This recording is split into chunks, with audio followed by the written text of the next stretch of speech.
ശബരിമലയിൽ നടന്ന ഈ കൊള്ള ചർച്ച ചെയ്യപ്പെടുന്ന വിഷയമല്ലേ? 2 CPM നേതാക്കന്മാർ ജയിലിലല്ലേ? ഇനിയും ജയിലിൽ പോകാൻ പോകല്ലേ? മന്ത്രിമാരടക്കമുള്ളവർ ജയിലിൽ പോകേണ്ടി വരും. ഇതിൻ്റെ പൂർണ്ണമായ വിവരം വന്നു കഴിയുമ്പോൾ മന്ത്രിമാരടക്കമുള്ളവർ ജയിലിൽ പോയിരിക്കും, ഒരു സംശയവും വേണ്ട. അപ്പം ഞാൻ പൊതുജന താല്പര്യം കണക്കിലെടുത്തുകൊണ്ടാണ് എനിക്ക് ഈ വിവരം കിട്ടിയപ്പോൾ ഞാൻ SITയെ അറിയിച്ചത്. ഒരു പൊതുപ്രവർത്തകൻ എന്ന നിലയിൽ എൻ്റെ കടമയാണെന്ന് ഞാൻ കരുതുന്നു. എൻ്റെ കയ്യിൽ തെളിവുണ്ടായിട്ടോ അല്ലെങ്കിൽ എൻ്റെ കയ്യിൽ ഏതെങ്കിലും ആധികാരിക രേഖ ഉണ്ടായിട്ടോ അല്ല. പക്ഷെ എന്നോട് ഇത്രയും വളരെ ഗൗരവമായി ഒരു വ്യവസായിയാണ് വന്ന് ഇത്രയും കാര്യങ്ങൾ പറഞ്ഞപ്പോൾ I feel that I should inform the SIT about this. അദ്ദേഹത്തിന് ഭയമൊക്കെ ഉണ്ട്. അതുകൊണ്ടാണ് പുറത്ത് പറയാത്തത്. അതുകൊണ്ട് SITയുടെ മുമ്പിലോ കോടതിയിലോ അദ്ദേഹം പറയാമെന്നാണ് പറയുന്നത്. മുഖ്യമന്ത്രിയാണ് കേരളത്തിന് വേണ്ടി പ്രവർത്തിക്കാത്തത്, അല്ലാണ്ട് MP മാരല്ല. MP മാർ കേരളത്തിന് വേണ്ടി തന്നെയാണ് പ്രവർത്തിക്കുന്നത്. മുഖ്യമന്ത്രി കേരളത്തിനെതിരായിട്ടാണ് പ്രവർത്തിക്കുന്നത്.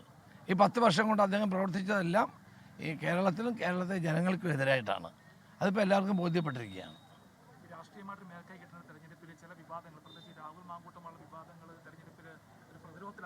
ഒരിക്കലുമില്ല. ആ വിഷയം വ്യക്തിപരമായൊരു വിഷയമാണ്, ഒരു വ്യക്തിയുമായി ബന്ധപ്പെട്ടതാണ്. അതൊന്നും ഈ തെരഞ്ഞെടുപ്പിൽ ഞങ്ങളെ ബാധിച്ചിട്ടേയില്ല. അത് നിയമത്തിൻ്റെ വഴിക്ക് പോട്ടെ എന്നാണ് പറയാനുള്ളത്.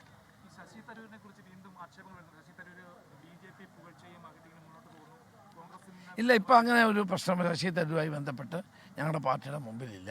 അദ്ദേഹം ചില അഭിപ്രായങ്ങൾ ഇടയ്ക്കിടയ്ക്ക് പറയാറുണ്ട് എന്നുള്ളതിനപ്പുറം അദ്ദേഹം ഒരു പൂർണ്ണ രാഷ്ട്രീയക്കാരനല്ലല്ലോ. അതുകൊണ്ട് പറയുന്നതായിരിക്കും, അതിനകത്ത് വേറെ അർത്ഥം കാണണ്ട.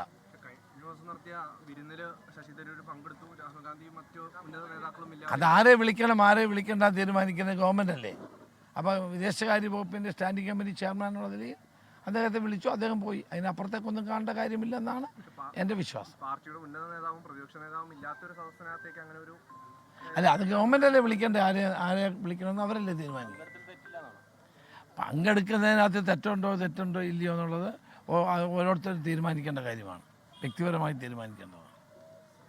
ലോകത്തെവിടെയായാലും ഏത് സമയത്തും 24 വാർത്തകളും ഓഗ്മെന്റഡ് റിയാലിറ്റി പാക്കേജുകളും എക്സ്പ്ലെയിനറുകളും വിശദമായി കാണാൻ ഞങ്ങളുടെ YouTube ചാനൽ നിങ്ങൾക്ക് സബ്സ്ക്രൈബ് ചെയ്യാം.